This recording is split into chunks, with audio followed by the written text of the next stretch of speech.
What the crap? He also said he heard a player tell another Buck teammate to show him, quote unquote, how monkeys act. What? Nah, bro. There ain't no defending that. This is absolutely crazy. Northwestern, not only did they go 1-11, but they're a racist and they're a hazing football program.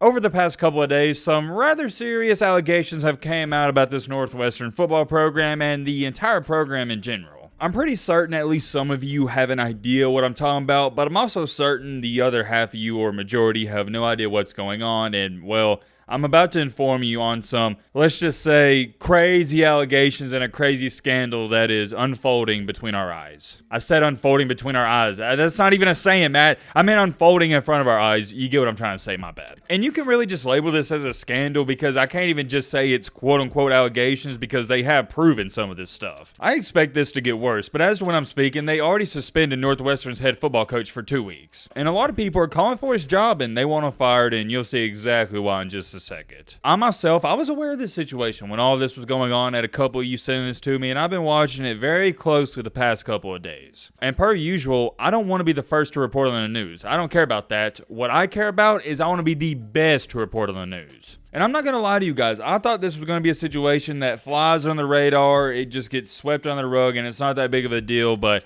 I couldn't have been any more wrong. It is now getting to the point where it's trending all over social media, and it's only going to get bigger from here on out. And just like with anything, the bigger this situation has got and will continue to get, more information comes out. And I had to share that with y'all before we really dive into things because now at this point in time, I feel like I have enough information to share the news with you guys. Long story short, I feel like enough information has came out, and this is your disclaimer, warning, whatever you want to call it. There's a lot of disturbing stuff going on with this Northwestern football program. And oh yeah, by the way, we're not doing no intro, none of that. We're getting straight into it. I don't got time to waste. You don't got time to waste. It's simple. You like the content, consider subscribing. We'd love to have you here. And oh yeah, while I'm thinking about it, I'm looking at it right here. A lot of people are sending me this on Twitter or whatnot, but thank you to Miss Talitha. I feel like it's Talitha. That's how you say it. If I'm saying it wrong, I do apologize. She's always sending me great stuff, always information. Thank you. I really appreciate it. And to anybody that sends me stuff, it helps out the channel more than you know. And just like she said, I know this isn't a big time deal because it's Northwestern. They suck. They're 1-11, but now it is a big deal, and we're going to talk about it. Let's just get into it. So a couple of days ago, reports came out that there were some hazing incidents that were going on with the Northwestern football team. I know some people are going to know this information, but I think a large majority of people don't know this. Hazing is somewhat normal in college. And I'm not talking about with football teams. I'm talking with fraternities, sororities, all that stuff. Now, me personally, do I think it should be normalized? No. I think it's disgusting. I think it's nasty. I think it's stupid. And I put as much as the blame on the people that are getting hazed because you're not standing up for yourself. Let me make this clear. I know sometimes you can't stand up for yourself, but a large majority of people, they can. But a lot of hazing happens in these fraternities. You got to do something to make or get into the fraternity. I know a lot of dudes in college, and they've told me their crazy stories of how they get initiated into a frat, and it's pretty much hazing. And if you don't know what hazing is, pretty much they make you do something that's just weird to get into a frat. And like I said, I think it's stupid. I'd never do it in a million years, but it is kind of somewhat normalized. It's nothing that's rare.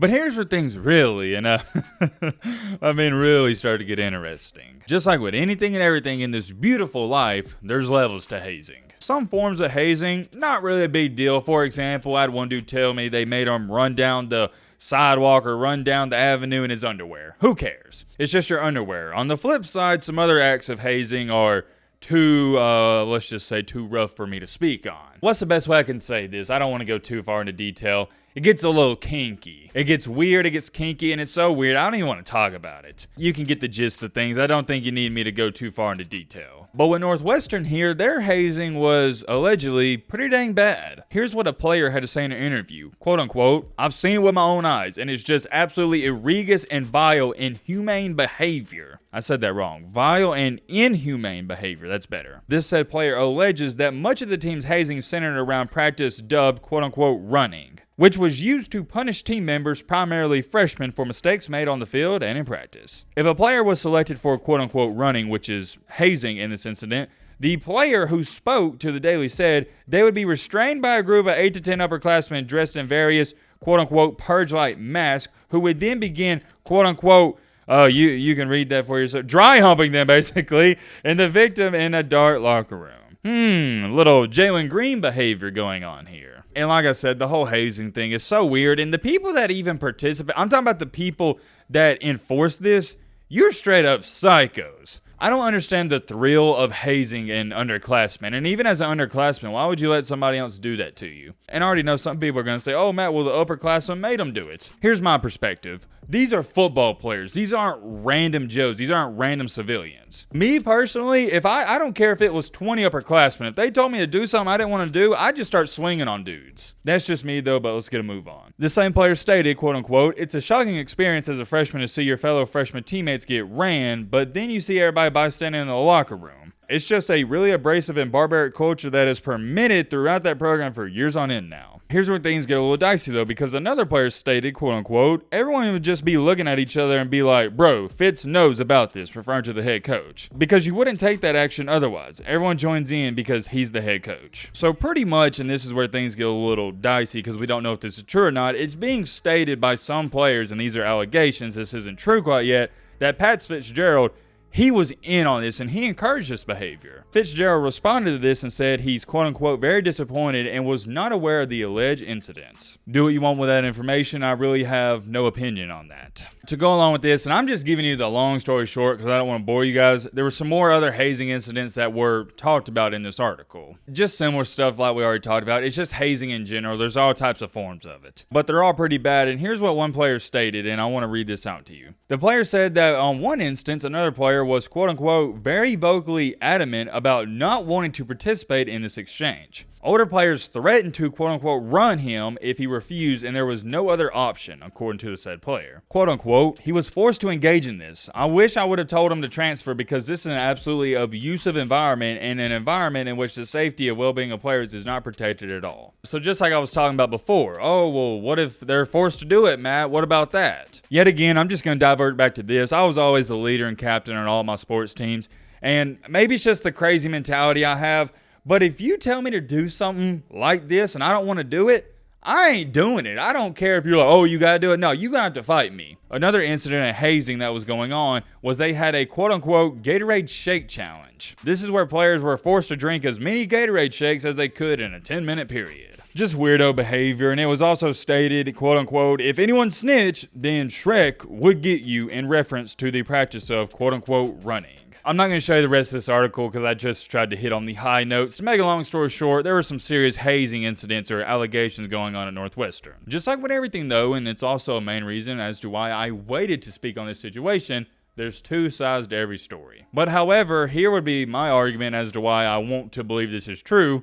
How and why would these players make this up? These players, and it's not just one, it's multiple players that spoke up on this, they go into heavy detail on these allegations. They're not just sitting up here saying, oh yeah, we got hazed. If they just said, oh yeah, we're getting hazed, then yeah, I'm probably not going to believe them. But when they're giving you details and they're telling you everything that happened from the jump, it's hard not to believe them. But whoa, hold on. If that wasn't bad enough for you, check this out. Today, more breaking news and information came out that three, not one, not two, but three former players said Northwestern football program had a quote-unquote culture of enabling racism. Wow.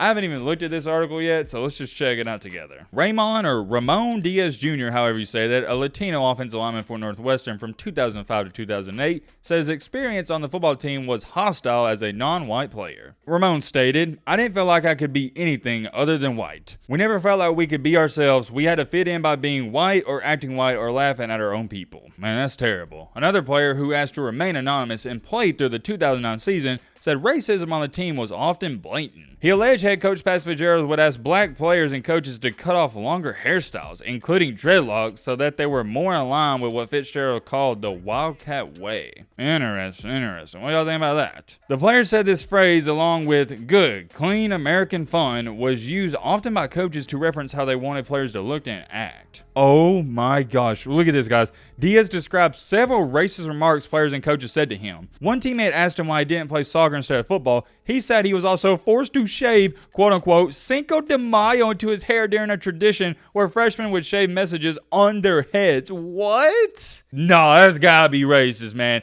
Making a guy shave Cinco de Mayo into his head? Yeah, that's too far. Diaz said he heard the same coach tell a black teammate to stop wearing certain hats because he quote-unquote wasn't in the hood anymore before calling the way he walked a gangster walk. What the crap? He also said he heard a player tell another black teammate to show him, quote-unquote, how monkeys act. What? Nah, bro. There ain't no defending that. Well, it depends. I want to play devil's advocate because remember, there's two sides to every story. If that said player was joking and they had like that, they had that jokingly friendship, I guess I could, I don't know. I'm trying to defend this, but I don't know how you could. I'm sitting up here trying to think of a scenario where that'd even be a joke or funny, but I can't think of any circumstance where a white teammate should say to another black teammate, show me how monkeys act. Another anonymous player said, your blackness was not allowed to shine through, whether it was how you carried yourself all the way down to your hair. Yeah, that's just feels like a terrible environment. I'd hate for any player to be a part of that, and that's gotta suck. Here's something interesting. The second anonymous player added that he often felt like the team was segregated by race. He said that the defensive side of the ball had more black players, while the offensive side was majority white. That made it difficult to be an offensive player of color. Wow,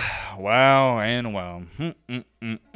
You hate to see it. And when I say you hate to see it, I mean you really hate to see it. Not only was there hazing going on, but also racism. I really don't want to talk about racism, and I don't think you guys either, because we're a sports channel. We want to talk about sports. You want to hear people talk about racism? Go watch ESPN. And I'm sorry, I just don't understand racism. I don't. I don't care if you're blue, pink, purple, black, brown, white, whatever color out there. If you're a cool person and you like sports, me and you are probably going to be friends. And if not friends, we're probably going to be somewhat of associates. But getting back on track here, this is absolutely crazy. Northwestern, not only did they go 1-11, but they're a racist and they're a hazing football program. And I'm just seeing this too, by the way. Black players and staff were asked to cut their locks. Black cheerleaders were forced to remove their braids. Making the cheerleaders remove their braids? Come on, man. What are we doing? This is unacceptable behavior, and I'm sad I even have to report on this news, but it's happening in our community, the college football community. I'm sure some more stuff will come out on this. Let me know your thoughts down below, but